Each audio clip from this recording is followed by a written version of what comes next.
Selamat siang, Mbak. Iya, siang, Bu. Sebelumnya perkenalkan, nama saya Liza yang bertugas pada siang hari ini. Sebelumnya nama Mbak siapa? Saya Hansa Nadia. Nah, baik Mbak Hansa. Ini pertemuan pertama ya? Kalau pertemuan pertama biasanya akan dilakukan selama 1 jam ya, Mbak. Dan nanti saya minta waktu kita melakukan konseling, Mbak berbicara dengan sejujur-jujurnya apa yang Mbak rasakan. Lalu mungkin akan saya jadwalkan kembali konseling di minggu-minggu selanjutnya, bisa 2 sampai 4 hari lagi dari sekarang. Apakah Mbak bersedia? Iya, benar. Nah, baik Mbak Hansa, apa kabar?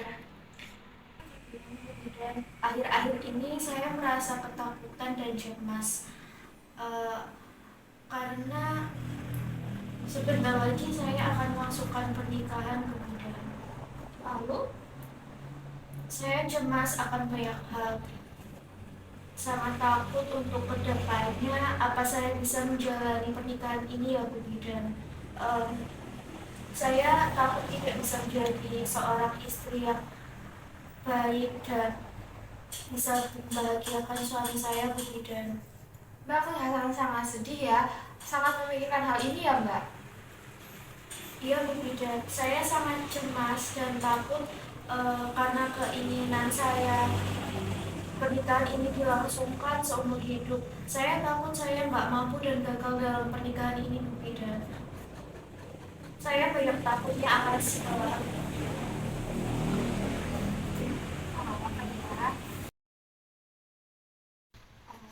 mungkin Mbak bisa mulai mencoba menceritanya sama saya apa yang membuat Mbak resah.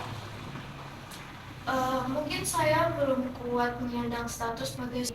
Saya sangat takut gagal Bu Bidan karena kata orang menjalin hubungan rumah tangga itu tidak semudah yang dibayangkan. Saya merasa sangat tegang dan takut Bu Bidan.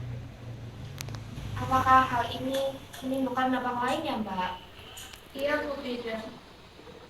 Bisa diceritakan Mbak apa saja dampak yang terjadi pada tubuh Mbak akibat Mbak memikirkan hal ini? Saat akhir-akhir ini tiap malam itu jadi susah tidur. Setelah itu nggak tahu kenapa saya merasa jadi saya juga sering merasa saya ini lemah dan cemas begitu.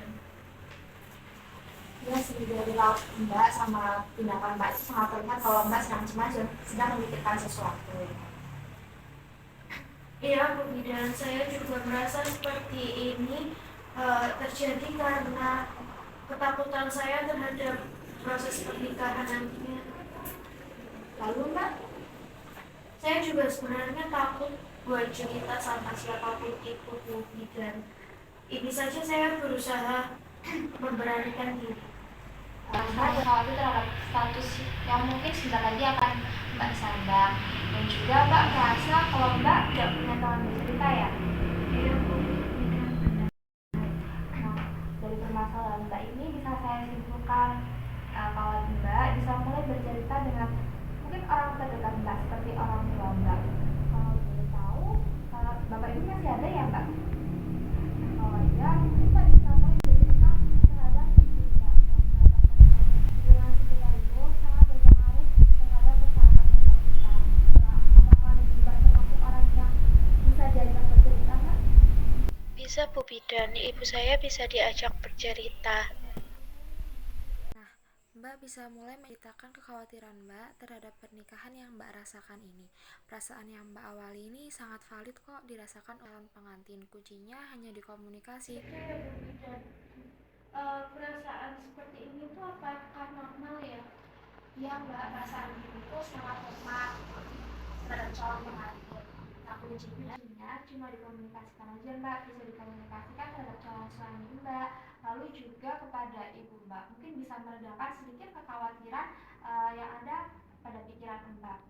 Terlebih lagi, Mbak sudah memutuskan mau menikah, berarti Mbak sudah melalui pendekatan yang cukup panjang sehingga Mbak yakin dan akan melangsungkan pernikahan. Kita bisa mulai menceritakan kekhawatiran Mbak terhadap suatu Mbak, karena pernikahan yang langgeng adalah komunikasi Mbak.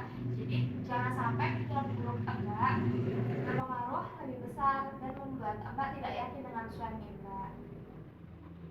Terima kasih banyak dan perasaan saya jauh lebih lega dan saya tahu harus bagaimana selanjutnya. Sama-sama Mbak, saya juga yakin Mbak mampu dan bisa menjadi istri yang baik untuk calon suami Mbak nanti. Aduh, terima kasih banyak. Dan untuk permasalahan kecemasan Mbak, mungkin saya jadwalkan kunjungan ulang 4 hari lagi ya Mbak. Apakah Mbak berkenan? Bapak Presiden, saya sangat berkenan dan mau terima kasih banyak. Sama-sama Mbak. Nah, berhubung sesi ini sudah berakhir, ada yang mungkin mau Mbak tanyakan? Tidak, dan saya paham saya harus mulai berani menceritakan masalah saya kepada calon suami saya dan ibu saya. Dan saya mampu menjadi istri yang baik untuk calon suami saya. Benar sekali Mbak, saya yakin Mbak mampu. Terima kasih banyak dan kini saya kesini lagi 4 hari lagi. Iya, benar sekali. Baik Bu Bidan, kalau begitu saya pamit dulu. Terima kasih banyak sekali lagi. Selamat siang. Ya, selamat siang Mbak, hati-hati ya. Audio Jungle.